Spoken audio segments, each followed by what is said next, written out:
Okay, so let's take a look at this sheet, which you should have already. And we are going to go through and talk about those properties that we just learned about, but we're going to label them based on what it's telling us here. So again, we've got symmetric and reflexive properties of equality, the identity property of addition and multiplication, distributive property, associative property of addition and multiplication, or commutative property of addition and multiplication.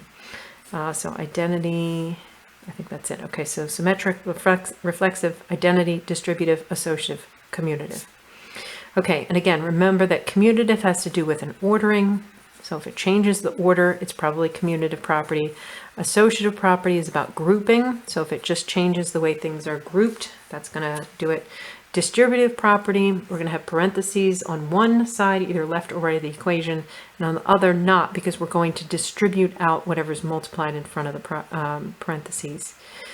Identity property of addition is going to talk about adding 0. Identity property of multiplication is going to talk about multiplying 1. And then symmetric, we're just going to say A equals B implies that B equals A. And reflexive is just basically saying something is equal to itself. Okay, so let's go through here. Our first thing is 8 times 7 equals 7 times 8. So what I want you to do is I want you to look at this side and I want you to tell me how the other side is different from it. All right, is it about a grouping? Is it about order? Is it about distributing something? Right, so if you look at this, hopefully you notice that the only thing that has changed from the left to the right is the order in which the numbers are written. Right, here the 8 came first and then the 7, and on the other side the 7 comes first and then the 8. So that is about order, which means it has to be commutative property. Since it's multiplication right here, not addition, we would say this is the commutative property of addition, multiplication.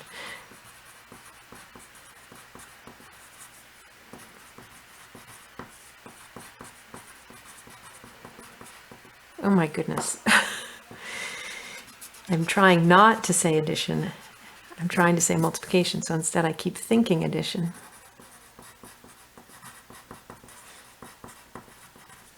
Okay, let's look at the next one. All right, I see parentheses, so right now I know I have to either be thinking about associative property, which is dealing with grouping, or distributive property. So again, associative property, there was no change to the order of numbers. Everything stayed the same. The only thing that changed is from one side, the parentheses went around these two numbers, and then on the other one went around these two. So let's look to see what we have here. All right, so this is saying 4 times this sum, and then on the other side, the numbers do change orders, because here we go 4, 3, 8, and here we go 4 times 3 and 4 times 8. All right, that is distributive property. Right, I'm distributing the 4 to each of the items in here, so I get 4 times 3 and 4 times 8.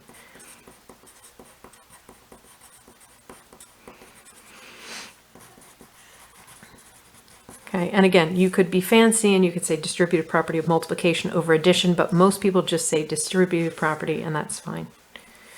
Okay, number 3. Here it's saying 3 plus 0 equals 3. Well, this is not about order, because the things on the two sides aren't even the same.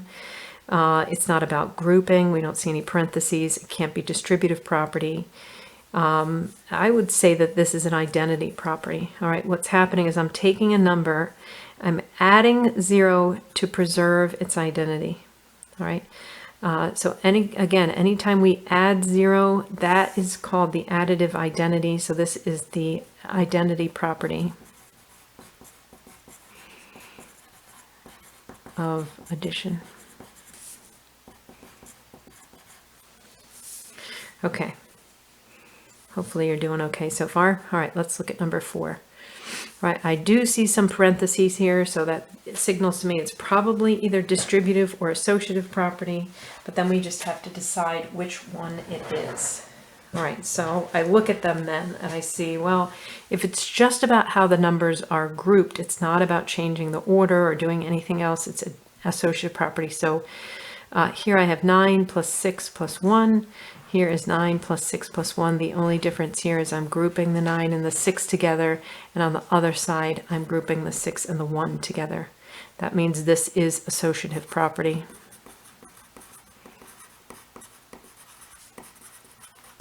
Of addition. Again, here's another way that we can tell.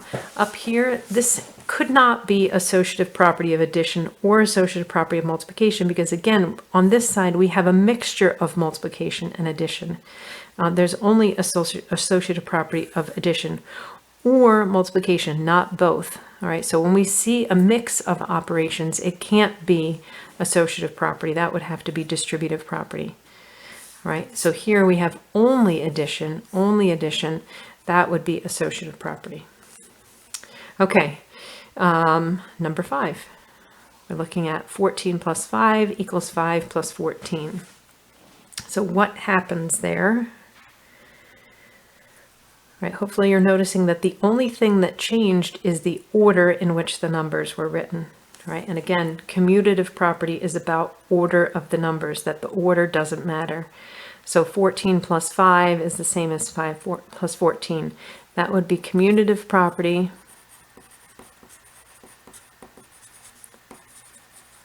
and because it's addition between them, it's going to be commutative property of addition.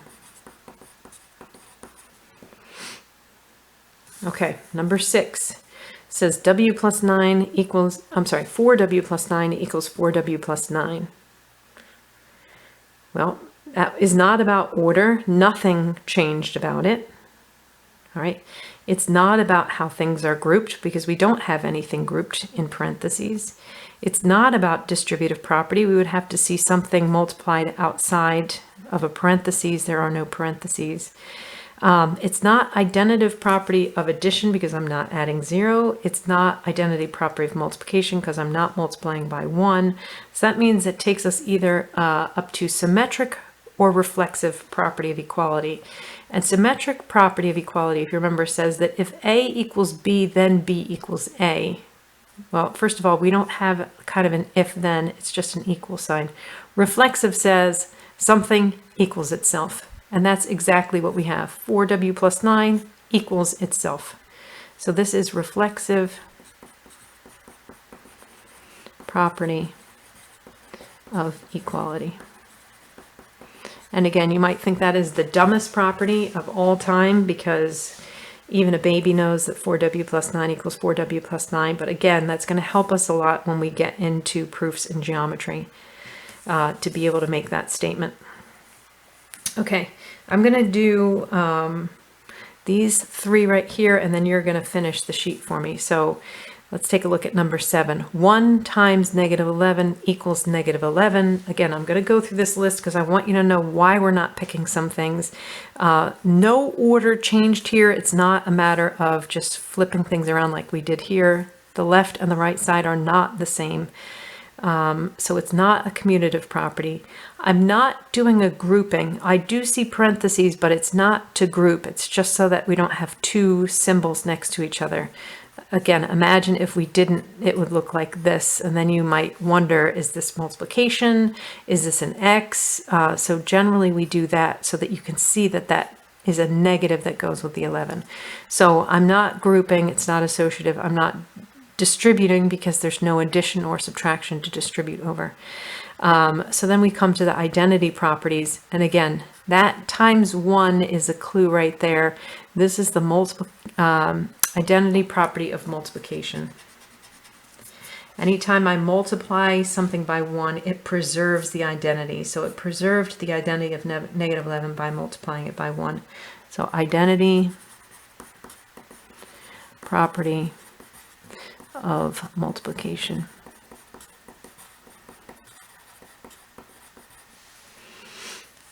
Okay, number 8. This just looks nasty.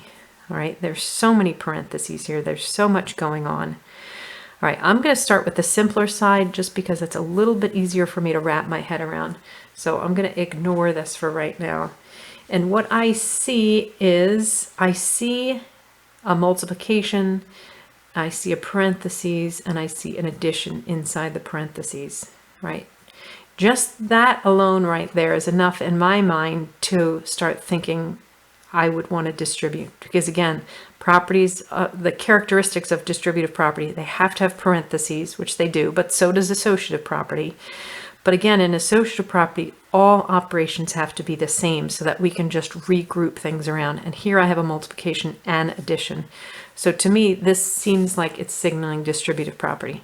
Now let's look, with that in mind, let's look at the left side to see if that's what they actually did. So if this were distributive property, I would have to take -3 times 4y and -3 times 1.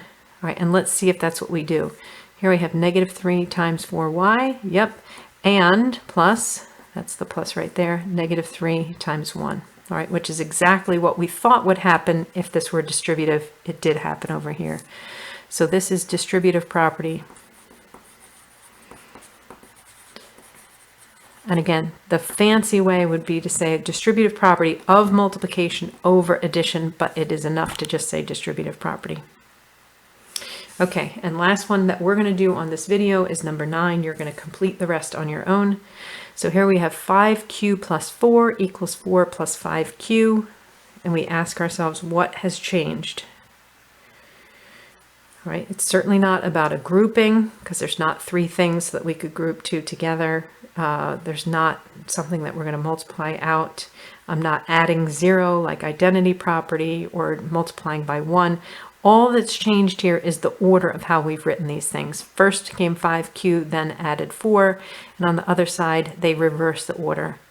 Right, so this has to be a commutative property, and because it's addition right here, we're going to say commutative property of addition.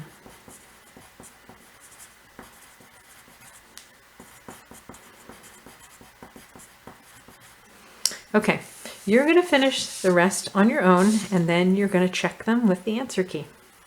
Okay, good luck.